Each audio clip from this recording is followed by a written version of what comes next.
This ayah at the end of Surah Al-Baqarah, it teaches us how to properly believe in Allah. Teaches us iman in Allah. How are we supposed to believe in Allah? We all know we're supposed to. Like, we know that we believe in Allah. And we know we should believe in Allah. But how are you supposed to believe in Allah? The how. What is iman in Allah? Alright? So this ayah tells us, لِلَّهِ مَا فِي السَّمَاوَاتِ وَمَا فِي الْأَرْضِ. Alright? The lillah, what does lillah mean? You guys know this by now. Lam is harf of jar, but what does it mean? For. It means what? For. It shows possession. Shows ownership. Alright? The other thing I want you to note about the lillah, this normally should be at the end of the sentence. But it's at the front here. So it means for Allah alone. To Allah alone. For Allah alone is the ownership of all that which is in the heavens and all that which is in the earth.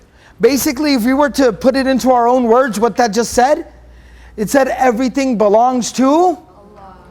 Everything belongs to Allah. Everything belongs to Allah. And I know that's easy to say. I know kids in Sunday school are taught to say that. You know, I teach my daughter how to say that. Who does the sun belong to? Allah. Who does everything belong to? Allah. But sometimes we got to come to terms with what that really means. It means Allah owns everything. And that automatically means that we own nothing. We do not own anything. We own nothing. So when I say my house, my car, my job, my money, my family, who does everything belong to? That means that Allah is allowing me to benefit from these things. So I need to be grateful to Allah. I have no entitlement. You know, ownership, it leads to entitlement. This is mine. So if this is your notebook, and he starts taking notes in it, and he say, yo bro, what are you doing? Dude, what are you doing? Alright? Just because we're in Canada doesn't mean you can write my notebook. Alright? So then he says, what are you doing? So he says, I just wanted to take some notes. He goes, no, you can't. He says, why can't I? And what does he say in response? Because it's my notebook. Right? Because it's mine.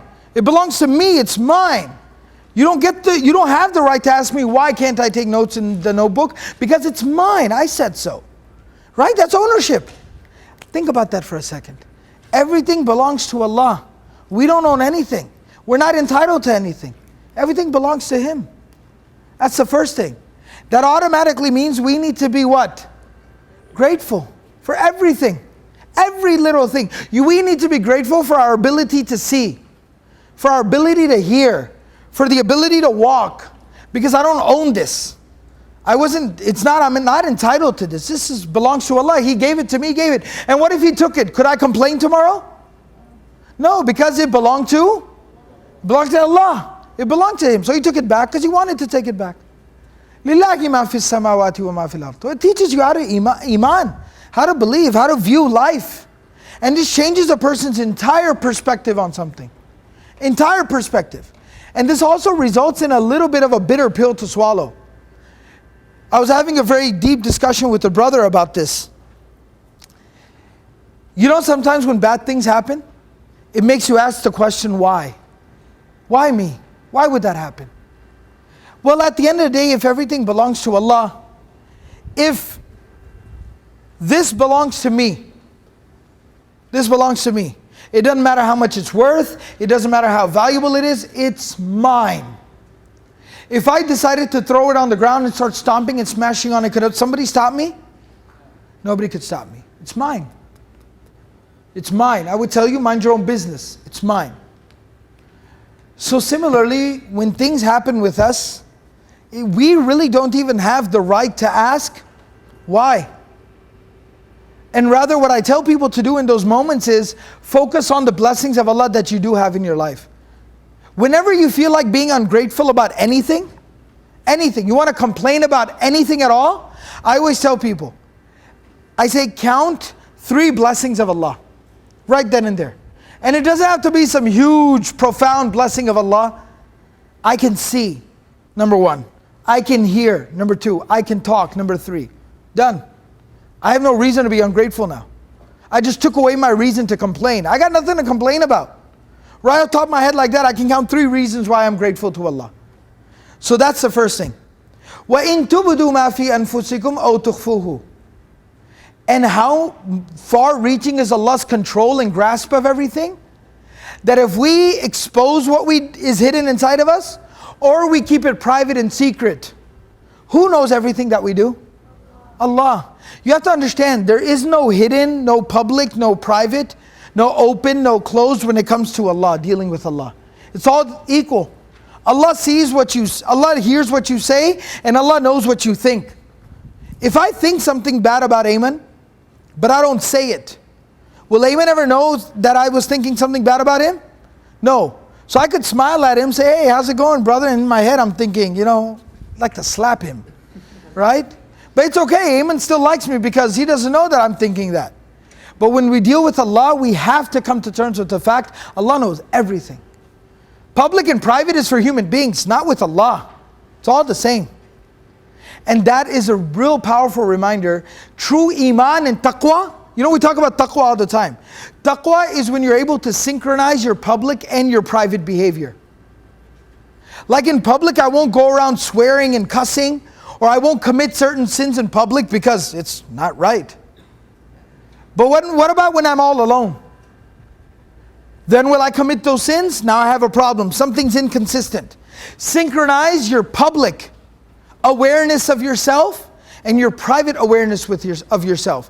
Why? Because at the end of the day, even when you're in private and you're alone, who sees and who hears and who knows everything that you do? Allah. Yuhasibukum bihillah. Now the word yuhasibukum means He could.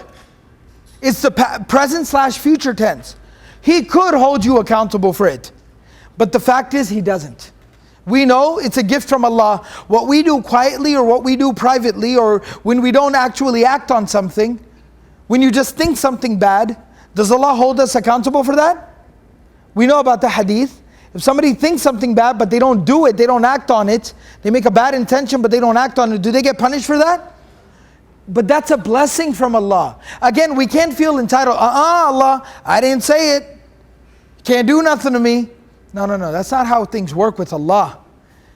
He could hold us accountable for it. He's the one that decided not to. Out of His generosity, His benevolence, His kindness, His mercy, His forgiveness, He said, I won't hold you accountable for it. But that doesn't mean we abuse that. Doesn't mean we abuse that. فَيَغْفِرُ لِمَنْ يَشَاءُ وَيُعَذِّبُ مَنْ يَشَاءُ.